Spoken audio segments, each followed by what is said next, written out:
Selamat datang di dalam pelajaran Hayat Alkitab, persembahan dari Yayasan Perpustakaan Injil. Program-program ini merupakan ministri Saudara Witness Lee yang mencapai puncak ministrinya dengan menerbitkan pelajaran Hayat Alkitab yang dikerjakannya selama 21 tahun. Program ini akan menyisipkan beberapa cuplikan berita yang ia sampaikan.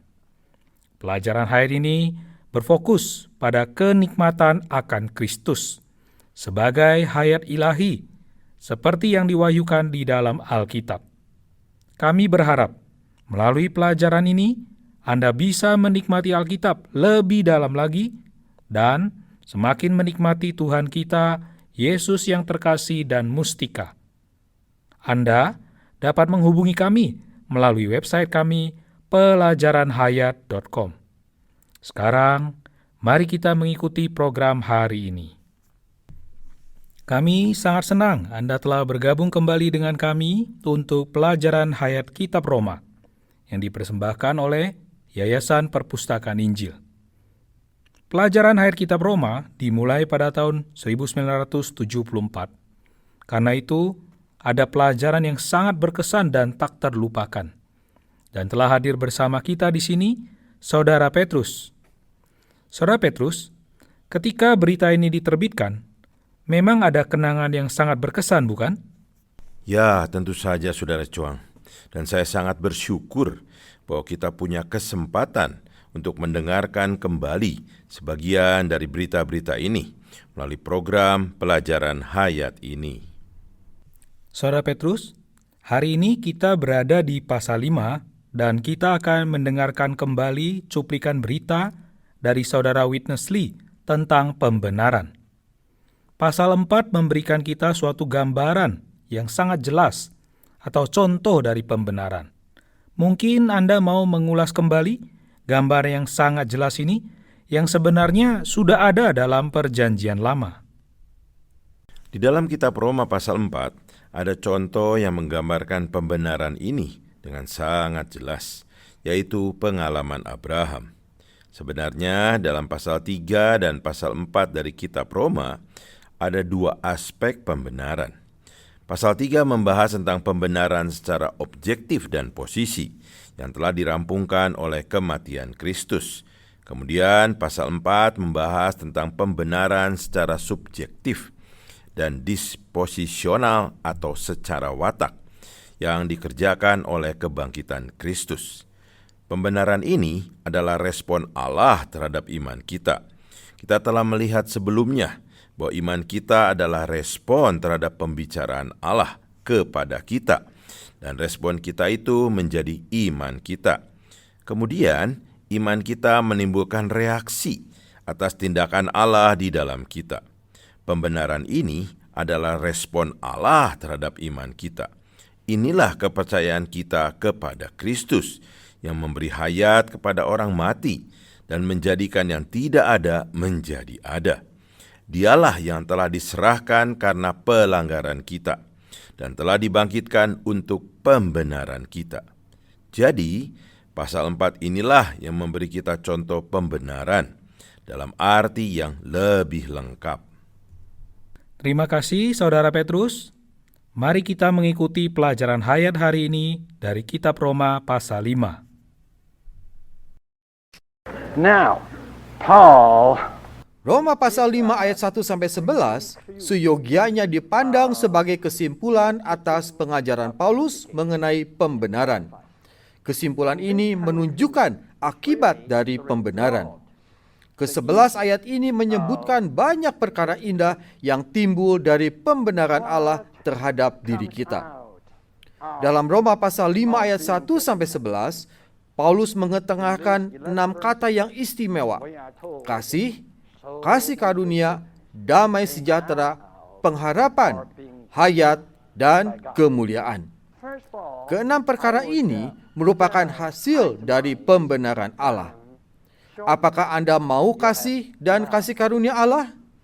Maukah Anda memiliki damai sejahtera dan pengharapan? Maukah Anda berbagian dalam hayat Allah yang ilahi dan kekal dan berada dalam kemuliaannya? Kalau Anda mau, Anda perlu dibenarkan. Kesemuanya ini adalah bagian kita yang merupakan hasil dari pembenaran Allah.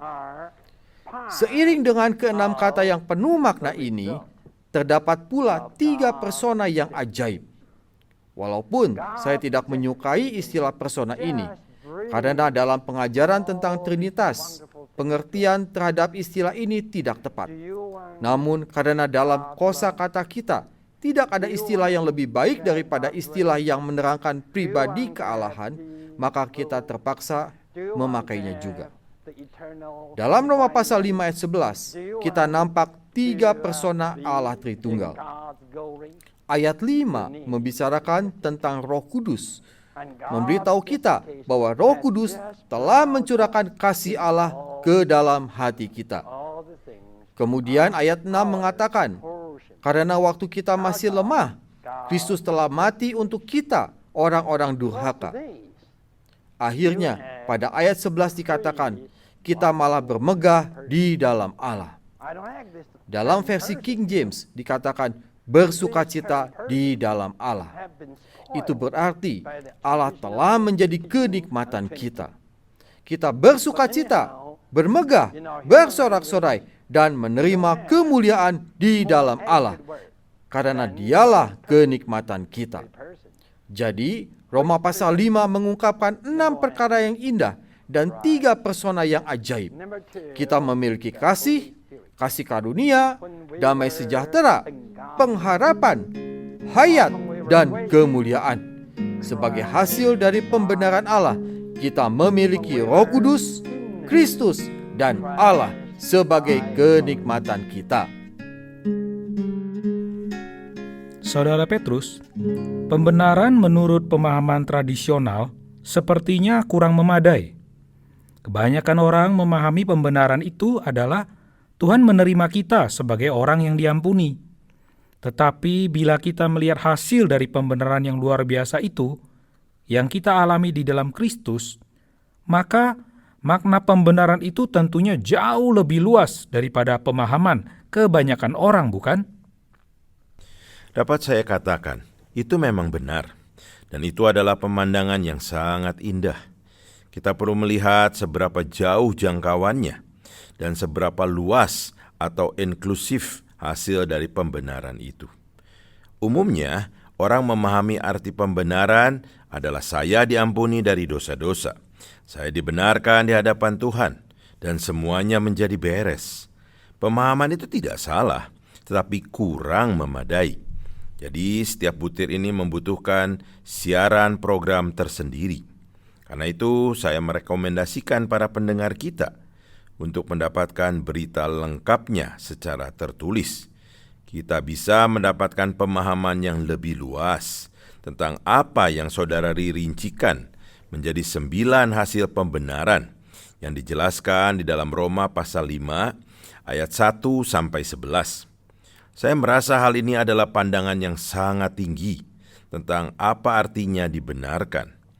Pembenaran tidak hanya melalui kematian Kristus, tetapi juga diterapkan pada kita di dalam kebangkitannya.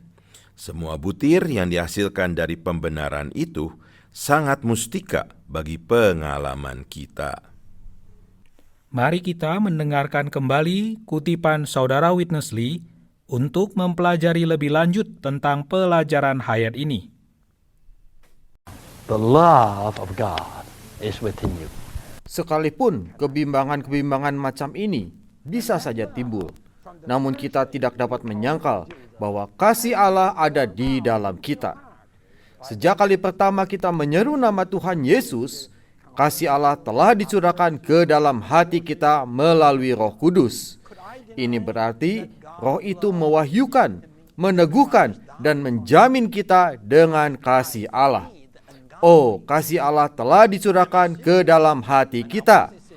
Meskipun kita terkena malapetaka, miskin, dan tertekan, kita tak dapat menyangkal kehadiran kasih Allah di dalam kita.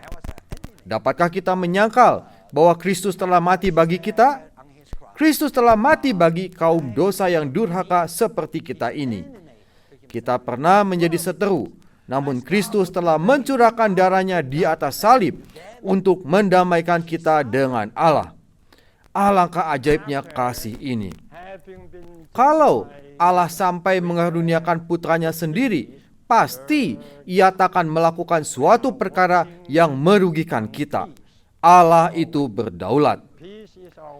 Karena kita dibenarkan oleh iman dan berdiri di dalam ruang lingkup kasih karunia, kita mempunyai damai sejahtera terhadap Allah melalui Tuhan Yesus Kristus.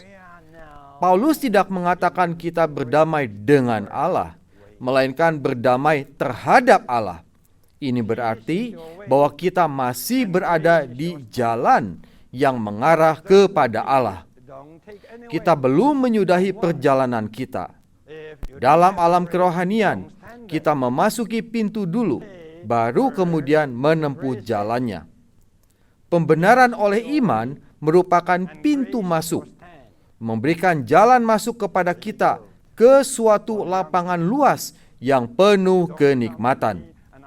Begitu kita melewati gerbang pembenaran, kita perlu menempuh jalan damai sejahtera. Orang dosa tidak memiliki damai sejahtera.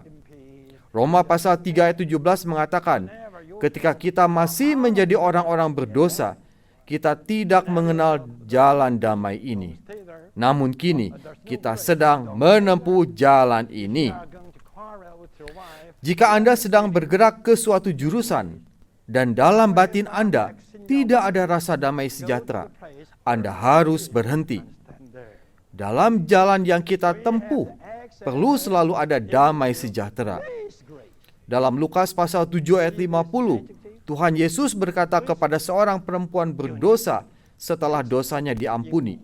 Tuhan berkata, "Pergilah dengan damai sejahtera." Kaum muda, setelah kalian beroleh selamat, kalian wajib menempuh jalan damai sejahtera. Kemana saja kalian pergi, tempuhlah jalan damai sejahtera. Jika dalam kalian tidak ada damai sejahtera, janganlah pergi. Apa saja yang kalian perbuat, perbuatlah dalam damai sejahtera. Tanpa damai sejahtera, janganlah kalian lakukan. Kasih karunia adalah untuk tumpuan kita, dan damai sejahtera adalah untuk jalan kita. Jika Anda berdiam di suatu tempat tanpa kasih karunia, janganlah tinggal di situ. Jika Anda mengarah ke suatu jurusan tanpa damai sejahtera, janganlah bergerak ke situ. Berdirilah dalam kasih karunia dan berjalanlah dalam damai sejahtera. Kita tidak perlu melakukan suatu perkara dosa untuk dipisahkan dari kasih karunia. Asal kita tinggal di suatu tempat dalam jangka waktu yang lama, kita sudah merasa bahwa kita telah meninggalkan ruang lingkup kasih karunia dan pergi ke ruang lingkup lainnya. Dalam keadaan seperti itu, apakah yang harus kita perbuat? Kita harus berdoa, "Ya Tuhan, ampunilah aku. Bawalah aku kembali ke ruang lingkup kasih karunia." Kita kembali ke ruang lingkup kasih karunia melalui jalan yang pernah kita tempuh dulu. Kita memasuki ruang lingkup kasih karunia melalui pembenaran oleh iman.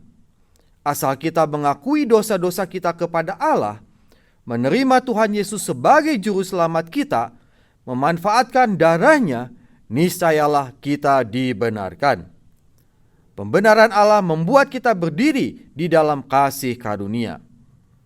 Bila kita berbuat kesalahan dan merasa diri kita telah keluar dari kasih karunia, wajiblah kita kembali berdoa, "Ya Tuhan, ampunilah aku.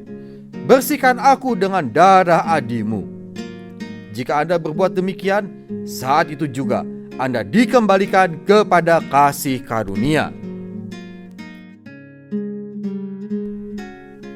Saudara Petrus, saya pikir kita baru saja mendapatkan perkataan yang luar biasa dan sangat praktis. Bagaimana berjalan dalam damai sejahtera dan berdiri dalam kasih karunia. Saudara Witness Lee agak mengarahkan perkataannya kepada orang-orang muda, tetapi saya pikir penerapannya lebih luas, tidak hanya untuk kaum muda. Ya, Saudara Chuang, secara pribadi saya mengapresiasi kedua istilah ini. berjalan dalam damai sejahtera, dan berdiri dalam kasih karunia. Kedua hal ini dapat diterapkan pada seluruh kehidupan Kristiani kita. Berdasarkan pengalaman kehidupan Kristiani saya bertahun-tahun, saya tidak tahu bagaimana berjalan dalam damai sejahtera di batin. Bahkan tidak tahu bagaimana caranya berdiri dalam kasih karunia. Tetapi sebenarnya, ini hanya soal bagaimana kita menerapkan pembenaran dalam pengalaman kita. Sebelum saya memahami aspek subjektif dari pembenaran, saya hanya memikirkan tentang bagaimana berperilaku benar atau salah. Benar dan salah berasal dari pohon pengetahuan tentang yang baik dan jahat, bukan dari pohon hayat atau pohon kehidupan. Aspek subjektif pembenaran selalu membawa orang dosa kembali kepada satu hukum, yaitu bertobat, mengaku, dan dibersihkan oleh darahnya, sehingga kita dapat kembali berdiri dalam kasih karunia dan memungkinkan kita untuk berjalan dalam damai sejahtera. Saya yakin penerapan praktis dari istilah-istilah ini menjadi sangat jelas dan bisa diterapkan dalam kehidupan kita sehari-hari. Orang Kristen tidak hanya diberi hukum yang harus dipatuhi, peraturan-peraturan yang harus diikuti, tetapi juga diberi hayat batiniah, hayat Kristus.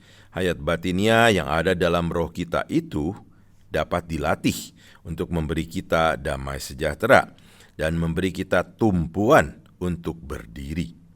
Jadi, arti berjalan dalam damai sejahtera adalah bahwa hanya bila Anda memiliki damai sejahtera, barulah Anda bisa berjalan. Dan berdiri dalam kasih karunia berarti ketika ada kegagalan pun, Anda hanya perlu kembali kepada apa yang telah Anda peroleh sebagai orang yang dibenarkan.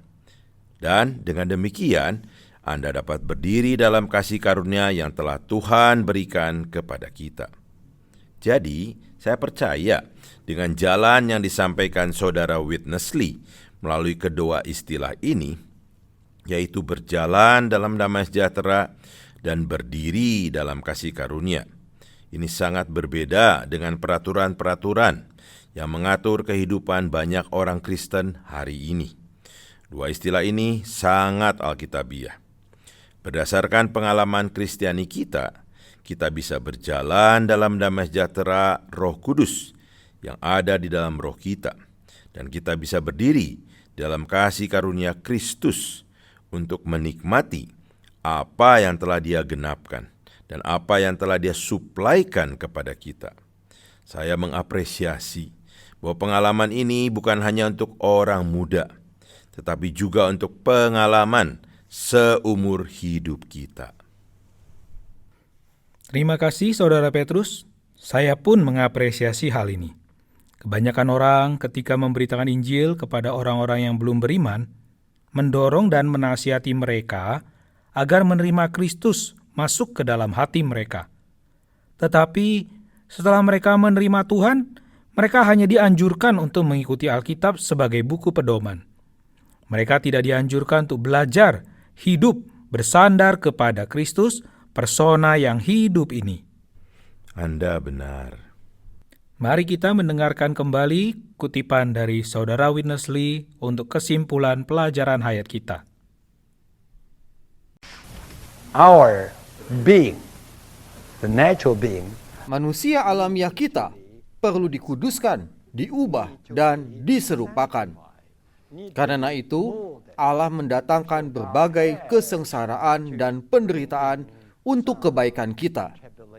Hal ini dengan jelas tercantum dalam Roma pasal 8 ayat 28-29. Di situ dikatakan bahwa Allah membuat segala sesuatu bekerja sama untuk kebaikan kita, agar kita dapat digarap menjadi serupa dengan gambar putranya.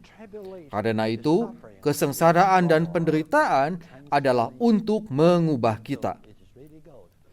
Pengalaman atas kesengsaraan menghasilkan ketekunan. Ketekunan menghasilkan tahan uji. Bersamaan dengan ini, kita memiliki pengharapan. Apakah pengharapan ini? Pengharapan ini ialah pada suatu hari kita semua akan dibawa ke dalam kemuliaan Allah. Kalau kita mengatakan bahwa kita menghargai kasih karunia dan tidak menghargai kesengsaraan, itu sama saja dengan mengatakan kita mengasihi Allah tetapi tidak menyukai Yesus. Namun, menolak Yesus berarti menolak Allah. Demikian juga, menolak kesengsaraan berarti menolak kasih karunia. Mengapa Allah berinkarnasi? Sebab Ia ingin datang kepada kita. Maka, inkarnasi Allah berarti kunjungan Allah yang penuh kasih karunia. Sudah tentu kita semua menyukai kunjungan Allah yang demikian. Jika kita menyukai kunjungannya, kita pun harus menyukai inkarnasinya.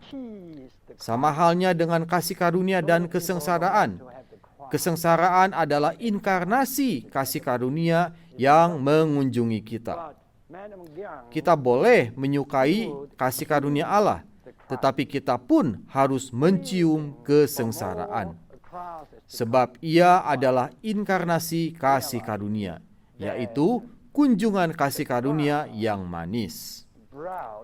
Madam Guyon pernah mengatakan, ia selalu mencium semua salib yang diberikan kepadanya.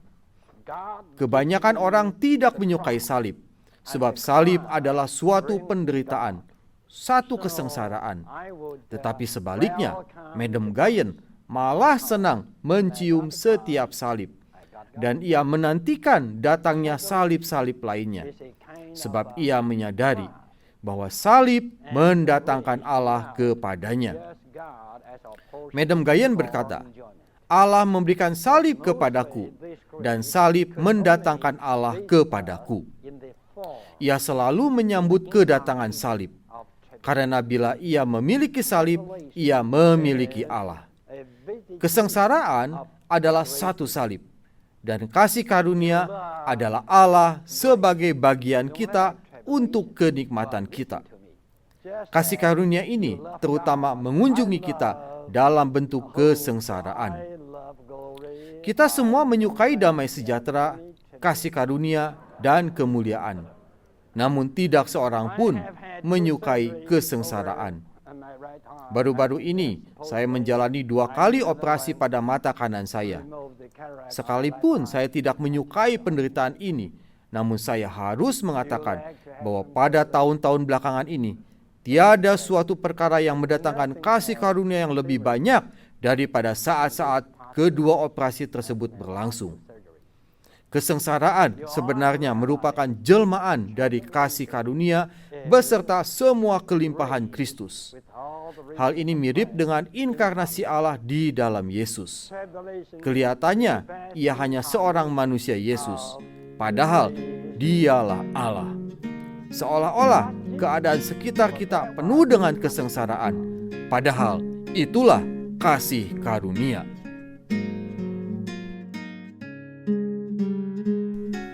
Saudara Petrus, dalam sesi ini Saudara Witness Lee menjelaskan adanya hubungan penting antara kesengsaraan dan kasih karunia. Saya telah mencatat beberapa perkataannya. Kesengsaraan adalah kunjungan kasih karunia Tuhan yang manis. Yang saya ingin tanyakan adalah, apa maksud dari ungkapan Saudara Lee ini? Tetapi sebelum Anda menjelaskannya, tadi dia juga menyebutkan nama seorang saudari di dalam Kristus. Nama Madam Guyon mungkin tidak terlalu familiar bagi pendengar kita. Siapakah dia? Dan mengapa dia disebutkan dalam konteks ini? Saya yakin ada alasan kuat untuk menyebutkan namanya dalam konteks ini. Madam Guyon hidup dari tahun 1648 sampai tahun 1717. Dia adalah salah satu orang pertama yang memiliki pengalaman subjektif akan salib. Di antara semua orang kudus pada masanya, dia adalah salah satu orang yang sangat mengapresiasi pengalaman subjektif akan salib. Kehidupannya serta tulisan-tulisannya mempengaruhi banyak orang untuk berjuang mengejar kehidupan kasih yang sempurna dan kemutlakan penuh di dalam kehendak Allah. Dia adalah orang yang tahu bagaimana mengalami kesengsaraan terutama yang dia alami dari suaminya dan orang lain di sekitarnya selama bertahun-tahun. Tetapi dia dikenal sebagai orang yang menyambut kesengsaraan sebagai pengalaman kasih karunia. Melalui pengalamannya akan salib, dia mendapatkan kenikmatan atas kasih karunia. Dan saya yakin ini ada hubungannya dengan istilah yang baru saja Anda sampaikan, yaitu bahwa kesengsaraan adalah kunjungan yang manis dan penuh kasih karunia dari Tuhan. Tentunya tidak mudah bagi kita untuk menerima hal ini begitu saja. Kita harus menyadari bahwa meskipun kita telah menerima Kristus sebagai juru selamat, hayat dan Tuhan kita masih memiliki ciptaan lama. Kita membutuhkan pengubahan atau transformasi, dan kesengsaraan adalah cara yang paling efektif untuk mengubah kita. Dari semua pengalaman yang kita lalui, kesengsaraan itulah yang paling efektif. Kesengsaraan menghasilkan ketekunan. Kesengsaraan menghasilkan pengalaman. Kesengsaraan bekerja dalam pengalaman hidup kita untuk memberi kita kasih karunia Allah. Tanpa kesengsaraan, kita tidak dapat benar-benar memahami apa kasih karunia itu dan bagaimana kasih karunia Allah bekerja dalam hidup kita dan membuat kita bisa bertahan. Jadi saya mengapresiasi satu fakta, bahwa tidak hanya ke-9 hal pertama itu yang merupakan hasil dari pembenaran, tetapi kesengsaraan juga bekerja dalam hal ini untuk memberi kita banyak pengalaman akan Kristus. Seingat saya saat membaca biografi Madame Guyon, inti yang disampaikan adalah ketika banyak kesengsaraan yang datang, dia melihatnya sebagai kasih karunia dari Allah untuk dirinya. Itu membutuhkan pembaruan yang nyata dari pikiran kita, bukan? Benar, tanpa konsep itu, kita tidak tahu bagaimana mengalami kasih karunia Allah dengan lebih dalam. Terima kasih banyak atas persekutuan Anda hari ini, Saudara Petrus. Saya menikmatinya. Pelajaran hayat kitab Roma ini sungguh luar biasa kaya, dan kita akan bersama dengan Anda kembali untuk pembahasan yang lain. Saya senang berada di sini. Terima kasih. Masih banyak pelajaran hayat dari kitab Roma yang menanti kita. Sampai berjumpa kembali. Terima kasih banyak telah mendengarkan program hari ini. Terima kasih telah mendengarkan pelajaran hayat Alkitab bersama Witnessly, persembahan dari Yayasan Perpustakaan Injil. Fokus dari Yayasan Perpustakaan Injil adalah karya Watchmeni dan Witnessly yang bekerja sama dengan Tuhan di Tiongkok pada awal pertengahan abad ke-20. Setelah Perang Dunia Kedua, awalnya Witnessly membawa ministry ini ke Taiwan, kemudian ke Amerika Utara, dan akhirnya ke seluruh dunia. Selama lebih dari 20 tahun, dia menyampaikan berita-berita pelajaran hayat dan menyingkapkan bagaimana setiap kitab dalam Alkitab menunjukkan rencana kekal Allah. Allah melalui Kristus ingin menyalurkan hayat dan sifatnya kepada manusia yang telah ditebus, sehingga manusia bisa menjadi ekspresi, perluasan, pasangan, dan tempat tinggal Allah.